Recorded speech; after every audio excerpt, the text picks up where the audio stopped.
Bismillahirrahmanirrahim. Assalamualaikum warahmatullahi wabarakatuh.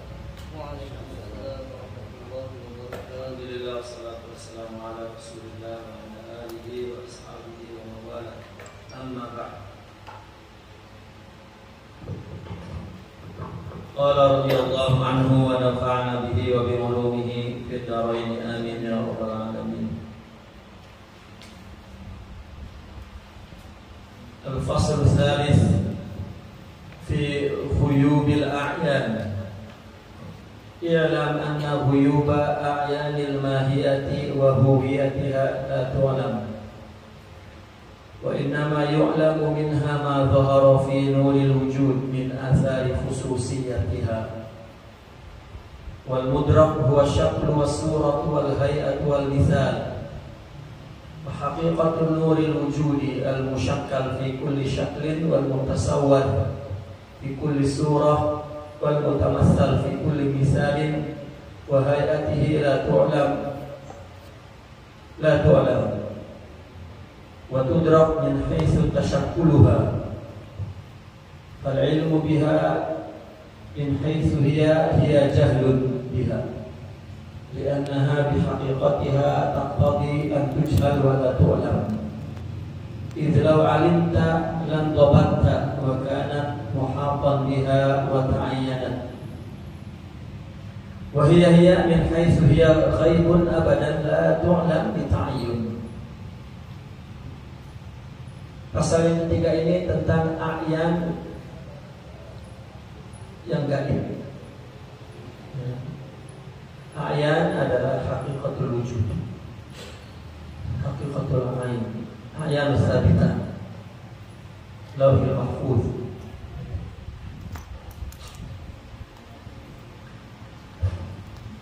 Artinya a'yan ini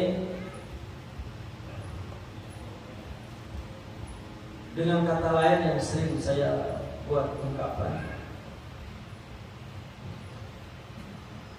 bahwa aku yang sudah sempurna di ilmu Allah, di lauhul mahfuz, atau dalam istilah a'yan tsabitah,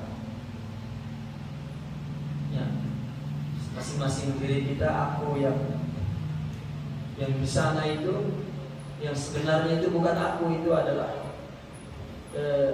isi kandungan ilmu Allah yang disebut lauhul mahfuz atau a'yan tsabitah. Itu kita tidak tahu, gaib.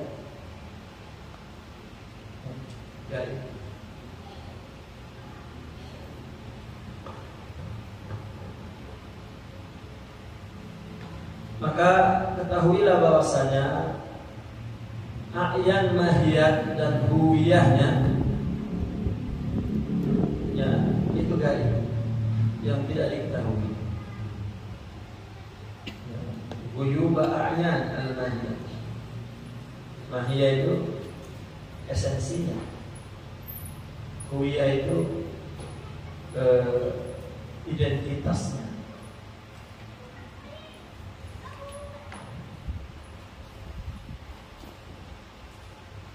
Kalau di sini, kalau sudah begini kan kita tahu mahiyah kita kan, esensi kita kan, kalau tubuh ini dari tanah. Apakah di dalam ilmu Allah itu sebuah lauhul mahfuz itu sebuah lemari ya, besar, isinya apa? Isinya benda-benda yang banyak, yaitu makhluk. Dan mahiyahnya tidak diketahui, tidak ada dalam arti tidak diketahui. Kalau sudah di sini mahiyahnya yang tanah itu, identitasnya yang kita dapat saksikan. Itu sebab kemarin dalam marotibnya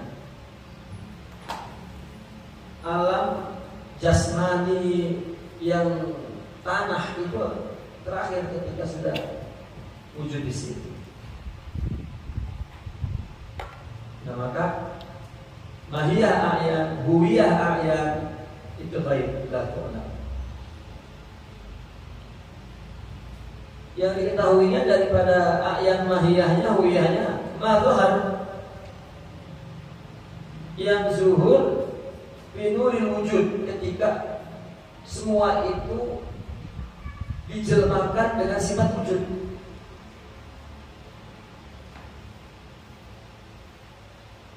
Katakanlah mahiyah dan huyah malaikat kan gaib. Malaikat kan termasuk barang gaib kan, benda gaib kan. Mahiyahnya, huyahnya gaib. Maka malaikat pernah mengambil rupa seorang sahabat datang bertemu Rasulullah SAW, yang bernama Tahiyatul Qalb.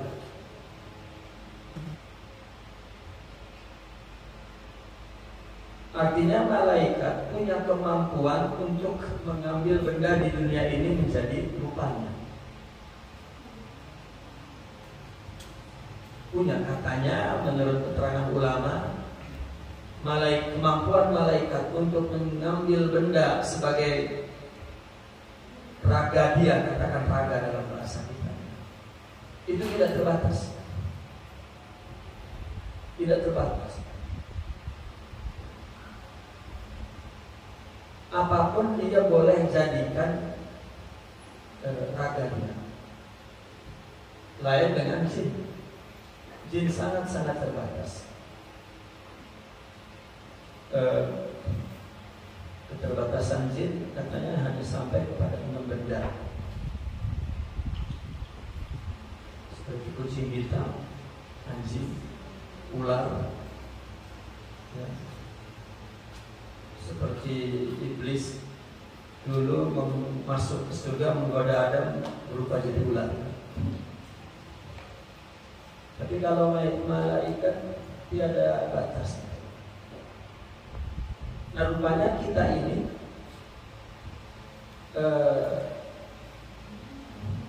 kemarin itu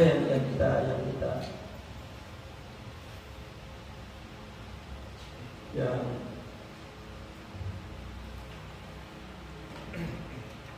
maratibul wujud kemarin itu.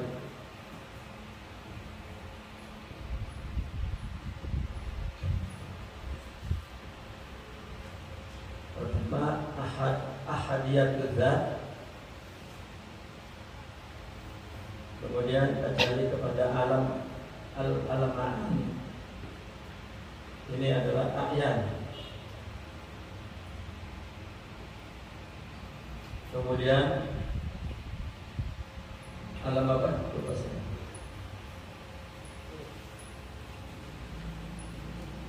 Apa? Alam ma'ani itu apa? Alam arwah.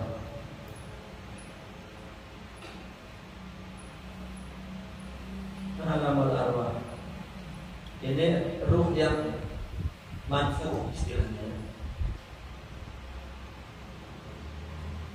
Wa nufikha bisuri wa nafakhtu min ruhi.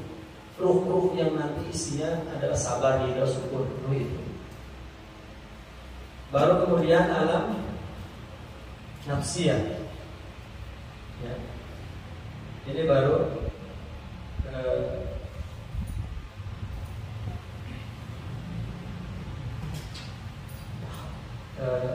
ruhul hayawan istilahnya di sini, atau nafsul hayawan. Ya. Tubuh kita ini kan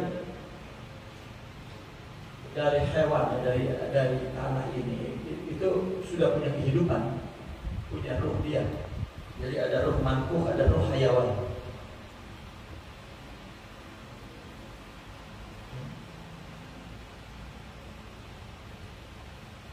Baru kemudian di sini alam al-misal atau khayal, sampel jasad.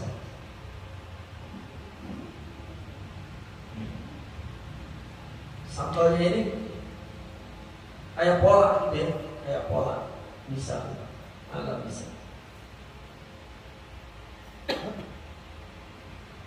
Nah, baru di sini jisim. alam jisimnya, ada materinya al-madi.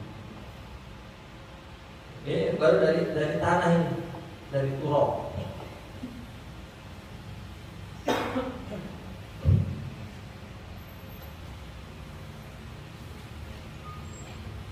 Nah ini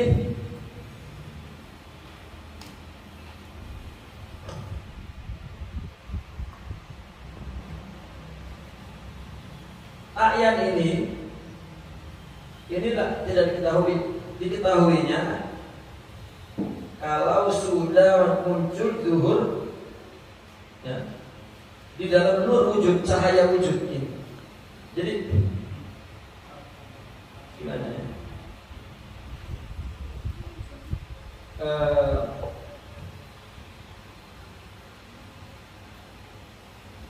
Dalam tubuh kita ada ruh dan nafsu dan ada acuan, ya, ada acuan jasad,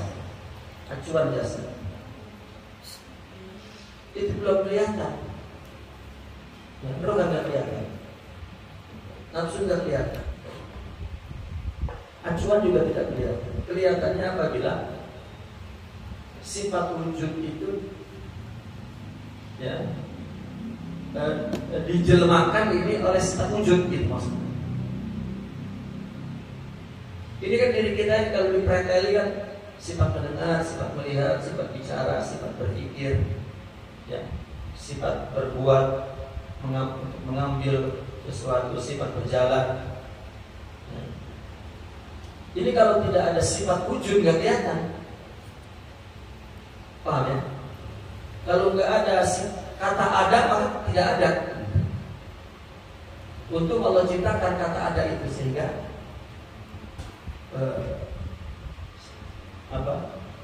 elemen-elemen ini bisa wujud di alam his. Ini kan alamul his yang bisa diindra.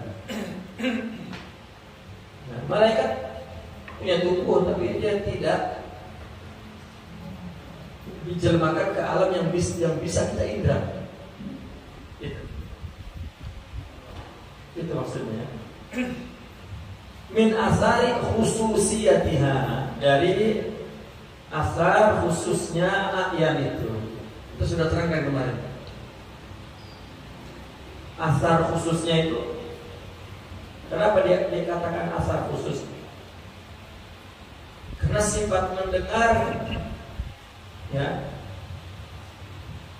Allah maha mendengar, punya nama mendengar. Allah punya sifat mendengar. Tapi ketika sampai di sini, sifat itu mendengar di dalam bentuk telinga. Nah, adanya telinga ini karena ada sifat wujud. Jadi orang kalau mau minta mendengar, kita bilang kupingnya pasang gitu. Kalau kita minta ngelihat, pelototin mata lo tuh. Padahal yang mata ini adalah benda turab, yang melihat itu sifat ruh itu, sifat ruh hayawan itu.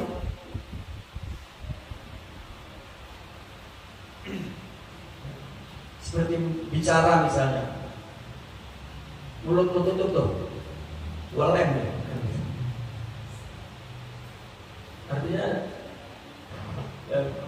yang diminta adalah jelmaan sifat wujud yang mewujudkan sifat bicara sehingga keluar huruf dan suara. Kita ini sudah terikat dengan bicara itu dengan bunyi huruf dan suara, padahal komunikasi itu bisa tanpa huruf dan suara. Kita nih suara dan huruf ini katakan alam maddi, alam materi, dan kita sudah terikat dengan alam materi. Maka banyak orang kalau nggak diomong gak ngerti. Kadang-kadang udah diomongnya gak ngerti ya. Kayak Ibu Ibu Stalin kalau ngaji disuruh diam gak ngerti. Ya.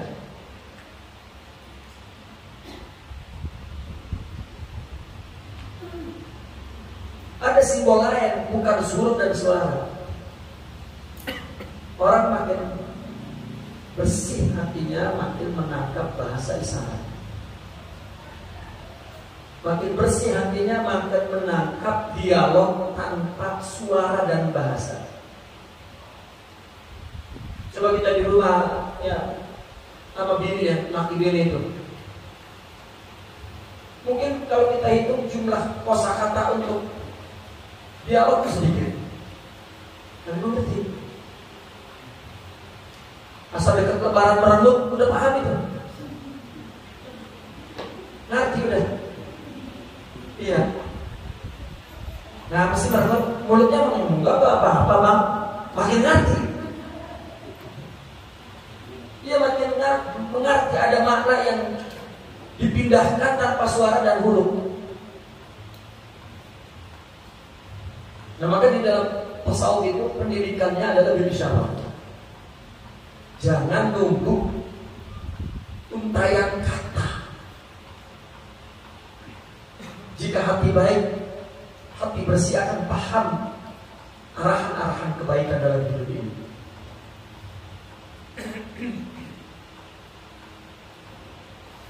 Karena sebetulnya teguran dan nasihat itu Allah hakikatnya. Dan kita mendengarnya, menerimanya dari Allah itu tanpa suara. Kalau wajar banget Allah bunyiin lewat orang. Orang terima kan? Udah berbunyi kan? Nggak terima. Itu ada kekeruhan dalam jiwa. Maka Nabi mengatakan istafta korbak wa in abtauka nas. Coba minta kalau terlaknya minta fatwa, minta pandangan kepada hatimu itu yang benar, meskipun yang orang lain mau memberikan pandangannya begini-begini yang benar dalam hatimu. Nah, para penasehat, karena nasihat itu kan pilihan pikiran, dan yang baik-baik itu diberikan kepada kita, itu nasihat. Sebetulnya pikiran kalau kita sehat, kita sudah mendapatkan pikiran sehat, sudah mendapatkan nasihat tanpa harus mendengarnya melalui untayan kata orang lain. Ketika hati keruh, maka kita ingin mendengar suara hati itu dalam berupa kata-kata dan huruf yang terang dari orang lain, yang menjadi wakil daripada kata nurani. Di dalam tasawuf itu para mursyidin itu wakil nurani kita. Ini supaya jangan nanti dikira wakil nurani nanti salah paham kata-kata. Jadi bukan suatu yang tidak logik. Katakan hubungan suami istri itu, kekurangan seorang wanita adalah memandang sesuatu secara logik. Nah, logik dia itu adalah wujud suami kan, ya. Seperti itu. Itu sebab orang perlu suami. Ya. Jangan dikit-dikit kita cerai, kita cerai baru pakai makan 2 hari. Begitu udah jadi janda aja. Ya. Dan akan punya suami juga lagi ya. Biar jelek-jeleki suaminya. Ya, karena kehilangan sifat diri. Itu sebab para awliya di dalam tasawuf dikatakan bahwa Rasulullah sallallahu alaihi wasallam huwa ruhi wa qalbi wa hayati. Karena Rasulullah sallallahu alaihi wasallam adalah tubuh yang di dalamnya terdapat kesempurnaan sifat kemuliaan. Sempurna, tanpa cacat. Khuliqta mubarra'an min kulli aibin ka'annaka qad khuliqta kama tasya'u. Engkau diciptakan tanpa cacat, seolah-olah engkau diciptakan berdasarkan orderan pesanan seperti yang engkau kehendaki.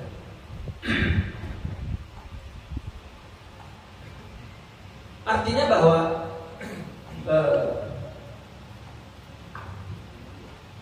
sifat nurani yang abstrak itu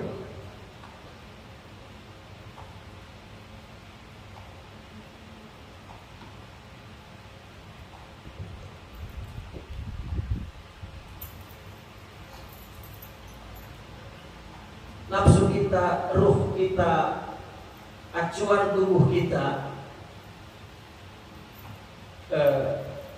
itu dapat dijelmakan dalam bentuk indera yang bisa dilihat. Inilah kita telah diindra. Sebelumnya bukan baru gitu bahwa penjelasan ini bahwa semuanya ada dalam ilmu Allah maksudnya. Nah, saya tadi ingin bawa ke sini sebetulnya bahwa ada karamat dalam wali, dia mempunyai dua tubuh di tempat yang berbeda. Apa kuncinya sebetulnya? Secara logik, bahwa jika seseorang rohaninya sangat dominan, tadi saya katakan bahwa kita ini banyak terpengaruh dengan alam materi. Untuk paham orang lain mesti dijelmakan, dijuhurkan dalam bunyi suara dan kata-kata. Itu pun mulutnya mesti kelihatan. Ya. Kalau nggak ada suara doang, nggak ada orangnya, mungkin kaget. Ini hantu dari mana nih? Gitu. Bahkan terkadang perlu suasana khusus untuk mengeluarkan kata-kata. Terikat sudah dengan materi, dengan benda. Sampai bahasa antara sesama orang ngobrol dong, sampai begitu. Seolah dia tidak paham.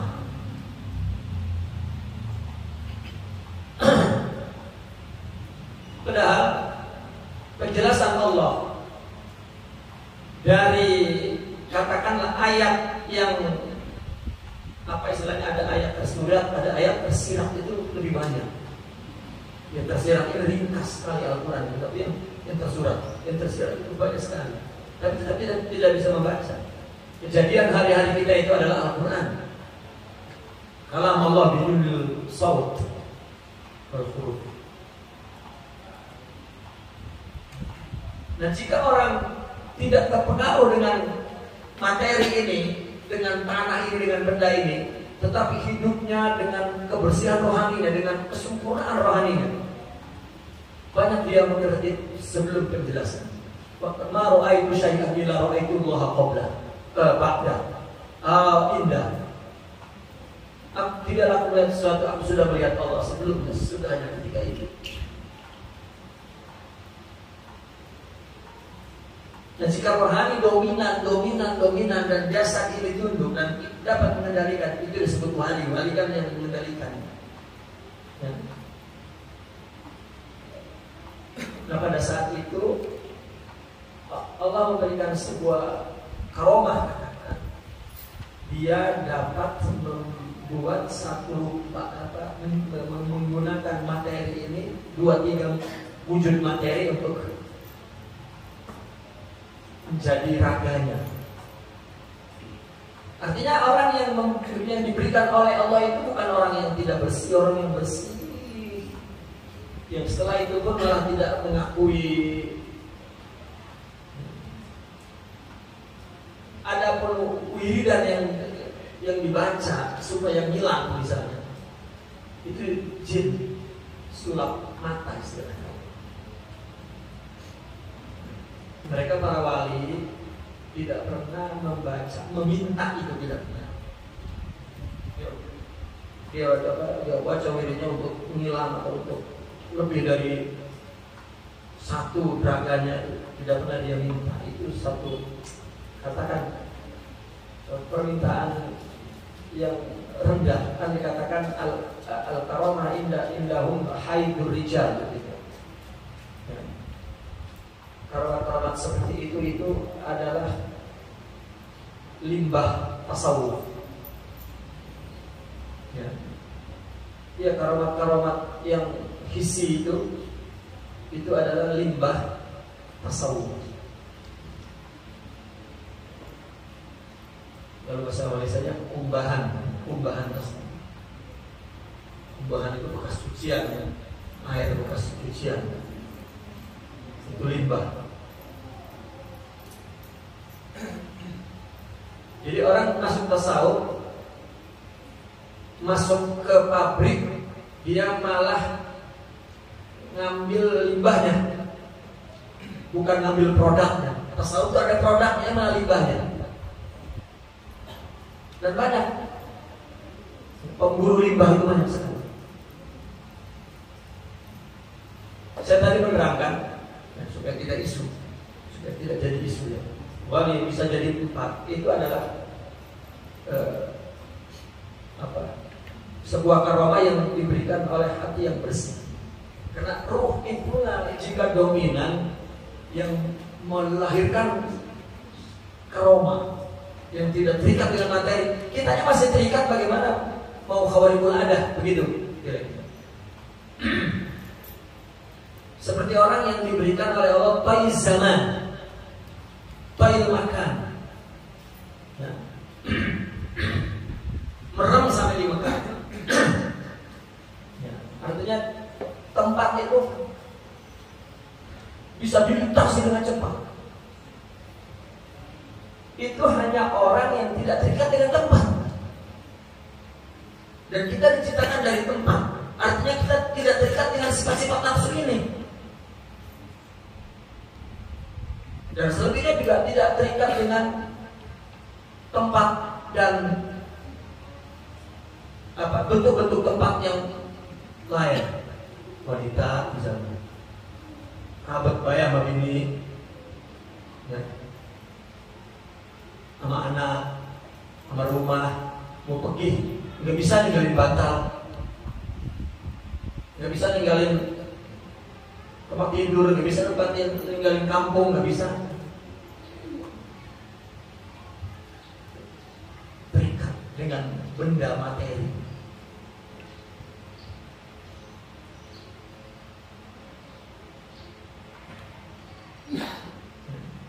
Nah itu yang diketahui itu adalah yang zahir di dalam nur wujud ini dari asal khususnya, dan yang mudrak dan yang dicapai, yang dilihat itu sakralnya bentuknya. Ada kepala, ada tangan, ada surah, ada rupanya, ya, rupa manusia, rupa ya. Hayat ada bentuknya. Perutnya gendut, bentuk kakinya kurus. Wal misal, dan ada misalnya.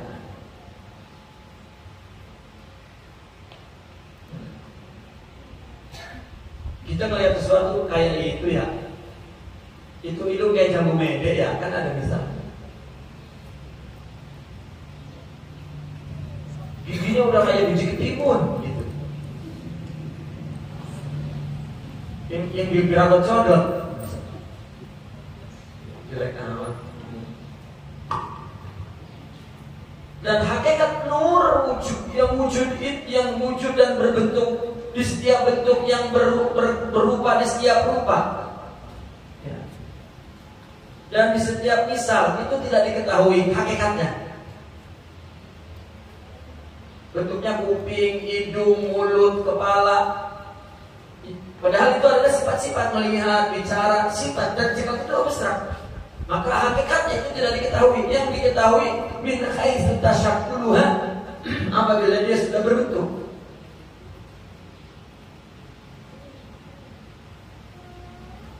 Kita kejar anak, ketika anak nggak dengar ya, nggak kita kejar kan, ini benda ini, materi.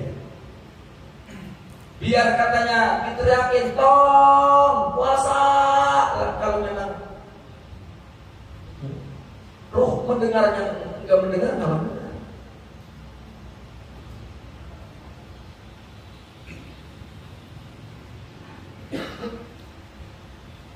Nah maka dikatakan bahwasanya fa inna dzikra tanfa'ul mu'minin. Fa innal mau'izata tanfa'ul mu'minin. Karena hakikat penasehat yang hakiki itu Allah. Dan hati yang bersih, yang iman, yang yakin itu yang mendengar nasihat Allah, meskipun gak ada yang nyuarain. Karena adanya di hati. Nah, ketika diungkapkan dalam bentuk zikra nasihat tetap yang bermanfaat untuk para mukmin. Fa inna zikra tanfa'ul mu'minin. Kalau enggak bersihkan dan benar. Itu sebab adab orang minta nasihat datang dengan pikiran kosong, bukan ingin dijustifikasi, dibenarkan apa yang dia paham, apa yang dia pengen.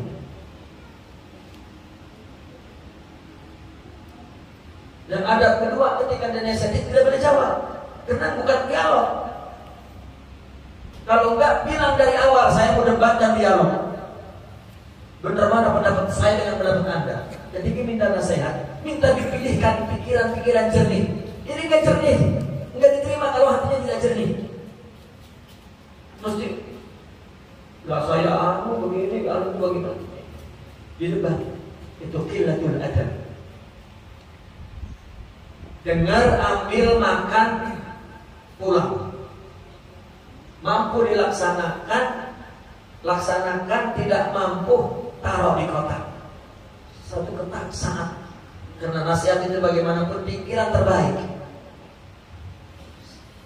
Sekarang kita tidak terima karena hati kita sedang keruh. Satu ketika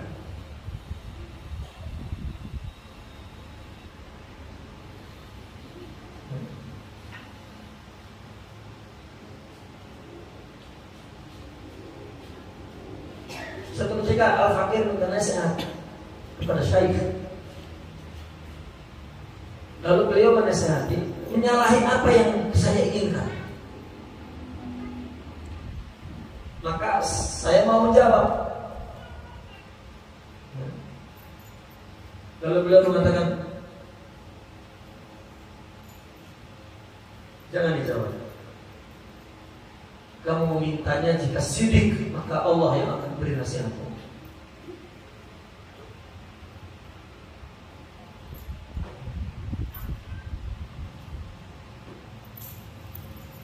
Karena terkadang kita minta tidak dengan sidik.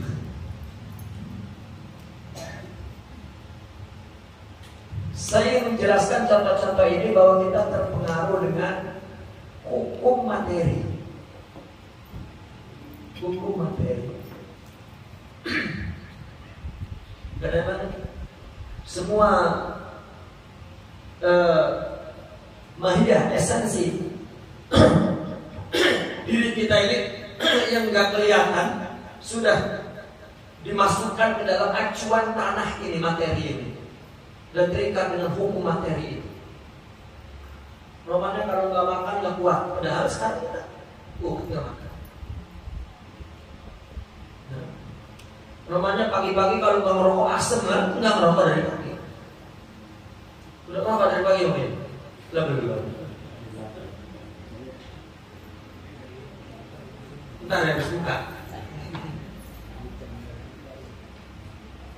Coba udah tinggal sebulan buka malam kayak nggak ngerokok, berhenti coba habis awal. Takbir. Ini saking beratnya nggak rokok tuh baru takbir.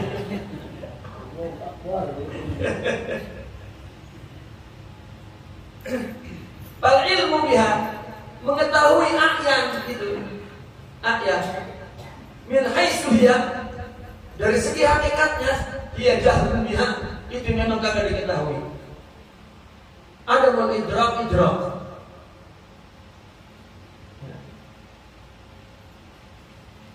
Yang kita lihat ini acuannya, kuping segede gajah kupingnya, hidung apa yang gede?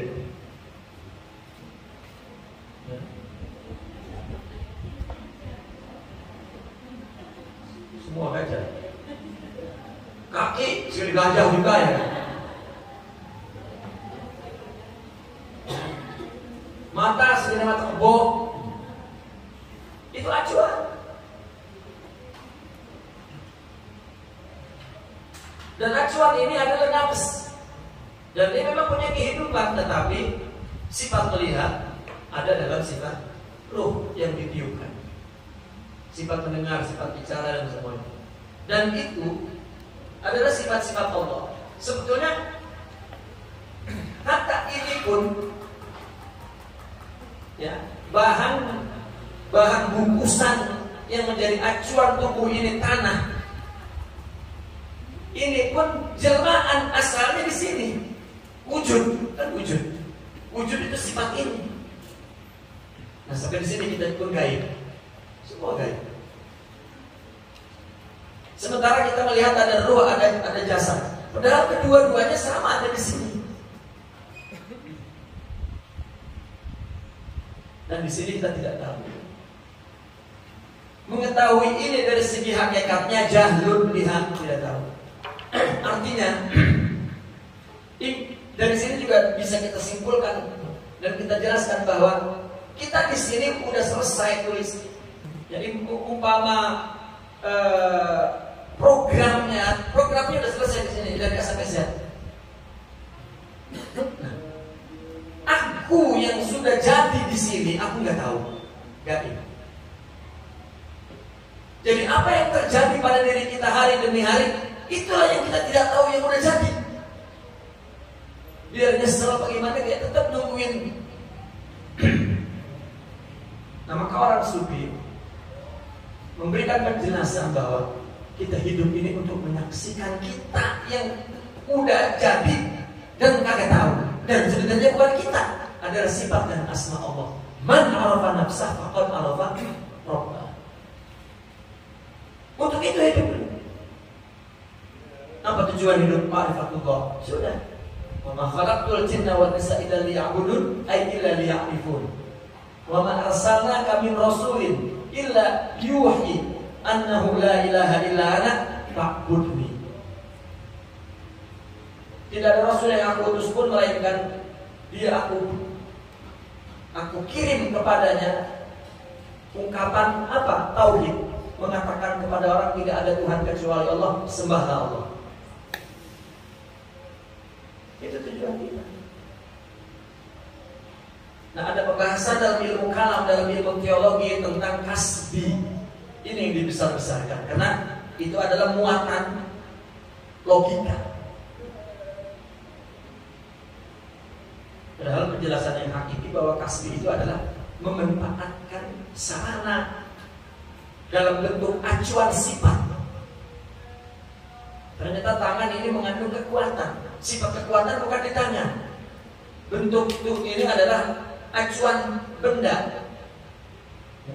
Tangan itu adalah satu kekuatan atau apalah.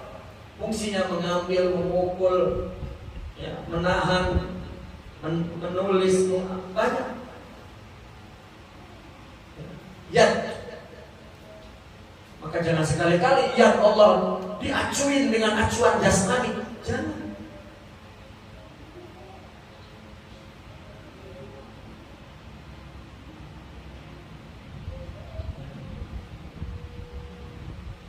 Nah, maka apa yang terjadi pada diri kita itulah yang terbaik untuk kita. Jika paham. Jangan pernah ingin jadi orang lain. Jadilah dirimu dan beradab kepada Allah. Belum tentu setelah dikasih kayak orang lain mampu.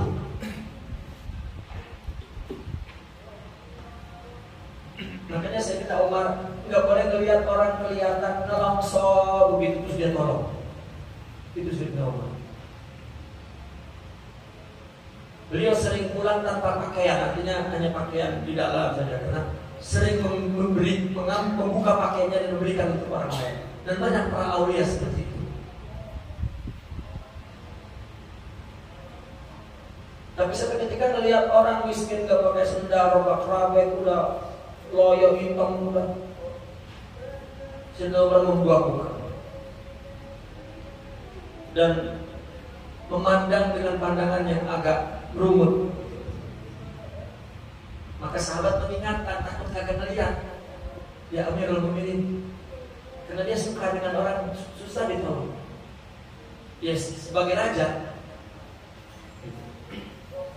Tapi bukan untuk menambah 3 periode, bukan. Murni sebagai raja.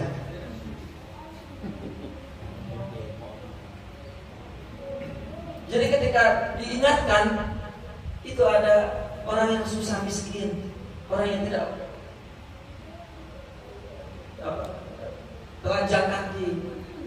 Apa kata Sayyidina Umar? Tahukah? Kalau aku beri dia harta, dia akan pasir. Maka keadaan dia itu adalah rahmat baginya.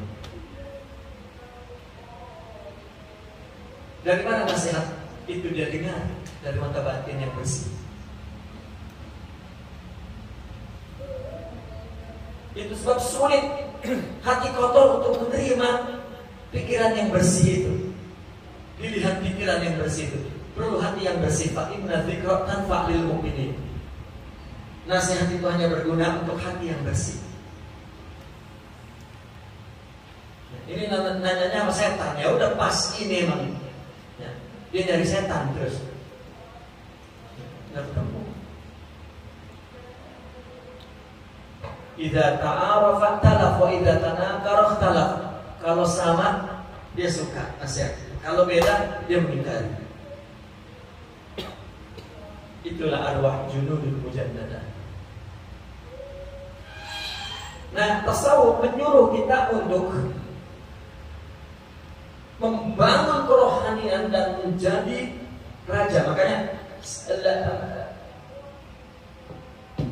Imam Al-Ghazali mengumpamakan bahwa nafsu ini, diri ini umpama negara. Katakan ini gambar negara. Ini nafsu diri. Kemudian raja, ini raja lah katakan. Ini umpama kalbu. Ya, kalbu. Nah kemudian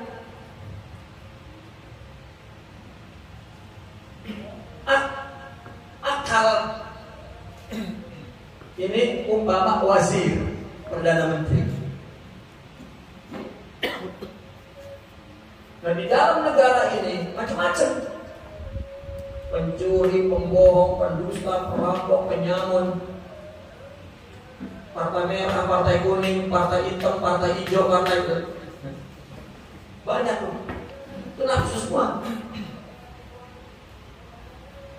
Kalau di negara ini nggak ada raja, apa yang terjadi? Nah bagaimana ini perdana menteri mendapat pandangan dari mana? Dari sini. Itu sebab ketika tidak punya hati yang bersih, itu akal cerdas banget untuk melaksanakan kejahatan. Karena perintahnya datang dari tubuh ini. Wah, cerdas. Dan tidak ada rajanya berarti di dalam tubuh itu. Tasawuf itu membangun raja di dalam nafsu ini. Maka Imam Ibnu Arabi menulis Al-Mamlakatul Insaniyah. Ya. Ada gambarnya hati lah.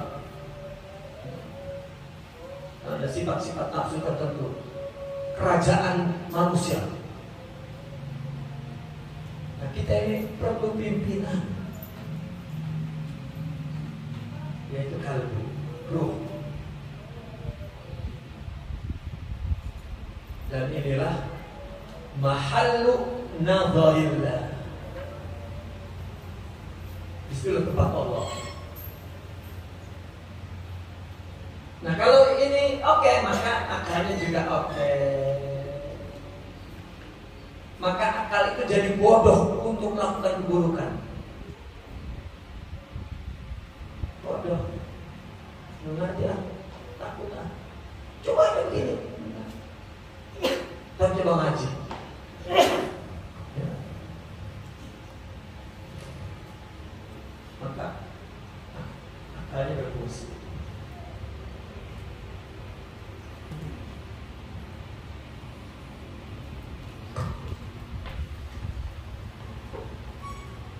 Fal ilmu biha min haitsu hiya jahlun biha.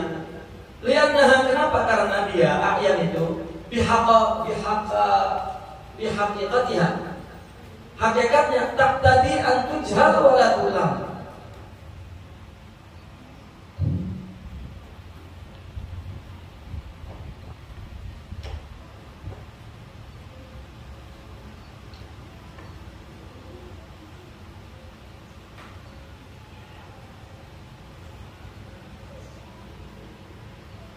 Hakikatnya tak tadi antujhal walatulam. Memang hakikatnya itu menuntut untuk tidak diketahui dan antujhal itu ya, tidak tahu dan tidak diketahui. Izlau alimta atau izlau uliman, jika diketahui lam dobatat, maka bisa dijadikan disiplin ilmu. Ya. Kalau saja ini bisa dideteksi, seperti membedah tubuh materi, dokter membedah tubuh materi, diperiksa jantungnya apa, ya. Maka akan ada disiplin ilmunya. Lam dobatat. Nah, ini bagaimana mau diketahui? Bagaimana kita mau program masa kehidupan kita agar pas? Nggak bisa, karena kita nggak tahu ini. Kalau tahu aja, kita program hidup kita berdasarkan catatan, rujukan atau referensi dari Lauhul Mahfuz. Nggak ada.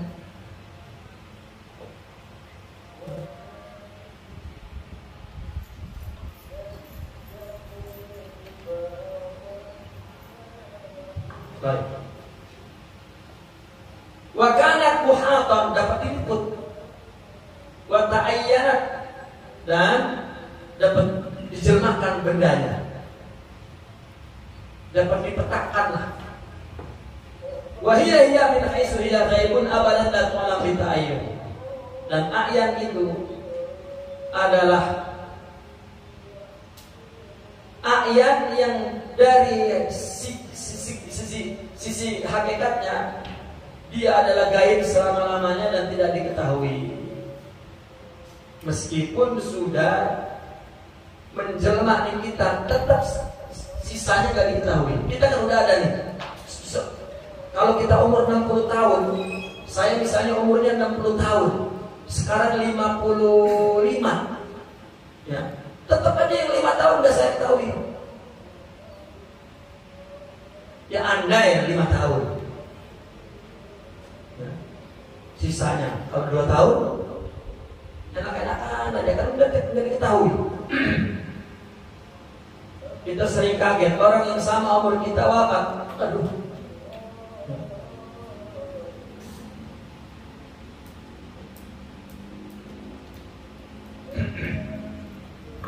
Al-Faslur Rabi' fil mahabbati.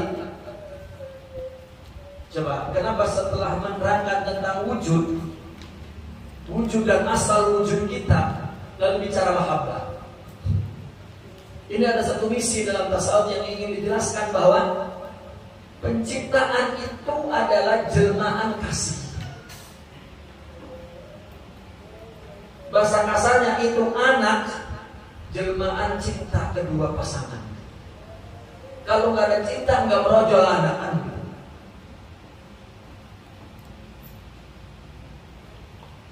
Orang bikin sesuatu mesti produk cinta. Coba kalau lagi bikin, pikirannya lagi kusut, lagi pengen, lagi kacau, nggak jadi. Sesuatu yang tercipta secara baik berarti memang dia menciptakan dalam kondisi sukacita. Kapan tahu lagi nggak ada sukacita, masak geseng, ngejahit robek, ya, kesel laki, ngedublong, berkaya tai kebo katanya di rumah karena kerjaan, ya. Pas suaminya kerja nggak pulang-pulang, orang mau pulang bang.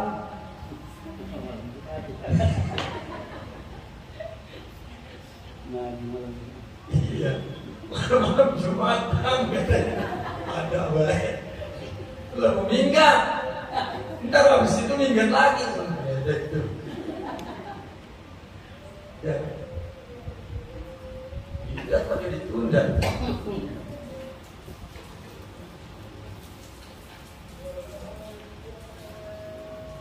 Dan tadi itu tidak tahu itu rahmat. Kita berada dalam kenyamanan, ada yang ngurusin, itu maksudnya. Coba kalau kita diberikan kepada kita kendalinya, repot. Udah gitu Allah kasih anak 6, lah repot itu. pernah ngurusin kita. Ya. Kalau mau ngomong ngumpulin data dulu. Sementara goreng tempe belum digoreng.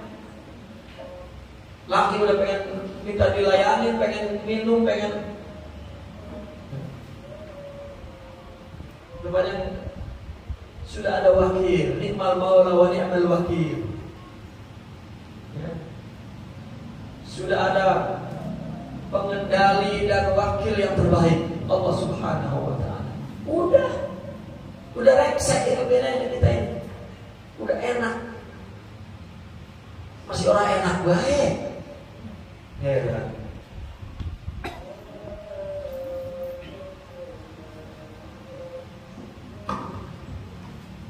Nah inilah mahabbah. I'lam annahu laulal mahabbata lama sahha talabu syai'in abada. Kalau kagak suka maka tidak ada permintaan kepada sesuatu. Kalau orang kagak doyan bala-bala, minta bala-bala akan kagak. Dia minta bala-bala karena dia pengen banget, karena dia suka. Suka itu ingin. Annal hub huwa iradah. Cinta itu iradah. Man ahabba yaitu man arada. Cinta mengandung keinginan.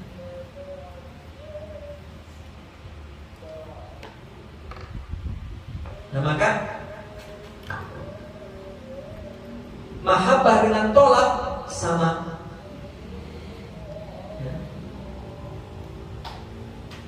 Wala wujuda syai', wala wujudu syai', dan tidak ada wujud sesuatu. Kalau enggak ada cinta, enggak ada wujud.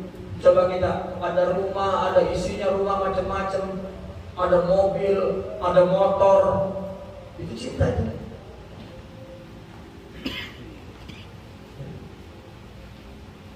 Kita wujudkan dengan cinta. Wala kanat harakatun min syai' ila syai', dan tidak ada satu pergerakan dari sesuatu kepada sesuatu yang lain. Kemajuan,